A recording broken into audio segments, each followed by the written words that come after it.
நான் ஒரு இடத்துல ஏமாந்துட்டேன். ஒரு பெரிய ஆளுடைய போட்டோவை போட்டு அவர் வீட்டில் மிகவும் சோகமான செய்தி, அத்தனை பேரும் கலக்கம், கண்ணீர். நான் உள்ள போயிட்டேன். ஐயோ பாவம் என்ன நடந்துச்சோன்னு உள்ள போனா அந்த ஆள் வீட்டு நாய் செத்து போயிருக்கு. நிஜமா அவர் ஆசையாய் வளர்த்த நாய் செத்து விட்டது. அவர் சோகமாக இருக்கிறார். அநேகர் ஆறுதல்.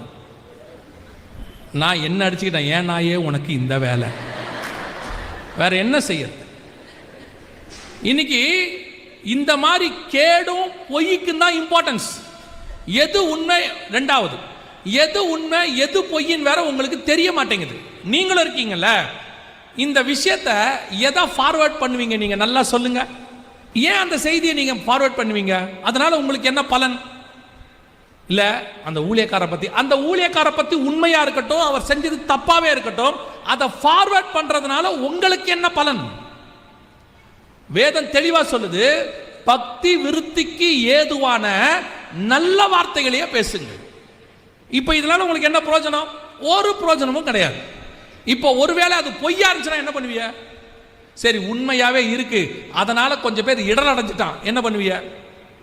நல்லா கவனிங்க, இங்கே குற்றம் இல்லாதவன் எவனும் இல்லை. தெளிவா இயேசு சொல்லிட்டாரு, அவன் முதுகுல இருக்கிறத முதல்ல பாரு, உன் கண்ணில் உள்ள உத்தரத்தை முதல்ல எடுத்து போடு, அப்புறமா உன் சகோதரங்கிட்ட போலான்னு. இங்கே நியாயம் தீர்க்கிறவர்கள் அதிகமாயிட்டாங்க. தயவு செய்து விசுவாசிகளுக்கு சொல்றேன், நீங்க ஃபார்வர்ட் பண்ண வேண்டியது காஸ்பல். இயேசு சொன்னது, போய் சகல ஜாதிகளுக்கும் சுவிசேஷம் சொல்லுங்க. இதான் யூ வாண்ட் டு ஃபார்வர்ட். இப்போ நீங்க எதை ஃபார்வர்ட் பண்றீங்க? கேடானதை ஃபார்வர்ட் பண்றீங்க, அல்லது பொய்யானதை ஃபார்வர்ட் பண்றீங்க. அது உண்மையா இருக்குது, கேடா இருக்குது, இல்ல நன்மையா இருக்குது, பொய்யா இருக்குது. இந்த இந்த இந்த கேட்டகரிக்குள்ள தான் இருக்கு. நோவா நிர்வாணமாய் படுத்திருந்தார், உண்மை, அதுல மாற்று கருத்தே இல்லை. அவர் வீட்டில் அவர் படுத்திருக்கிறார். போய் பார்த்தான் ஒருத்தன், அவன் தான் முதல்ல மெசேஜை ஃபார்வர்ட் பண்ணவன். ஏன்னா ஏதேனில் கூட ஆண்டவர் கேட்டார், நிர்வாணி என்று அறிவித்தவன் யாருன்னு. இங்கே அறிவித்தவன் பேரே நமக்கு தெரியுது, காம் தான் போய் சொல்றான். நோவா குடி அந்த திராட்சை ரசம் தெரிந்து எழுந்திருக்கிறார். சேமு யாபேத்தும் அதுக்கு முன்னாடி என்ன பண்ணிட்டாங்க, அந்த மெசேஜை டெலீட் பண்ணிட்டாங்க, ஃபார்வர்ட் பண்ணல. உங்க பாஷையில் சொல்றேன், துணியை போட்டு மூடிட்டாங்க.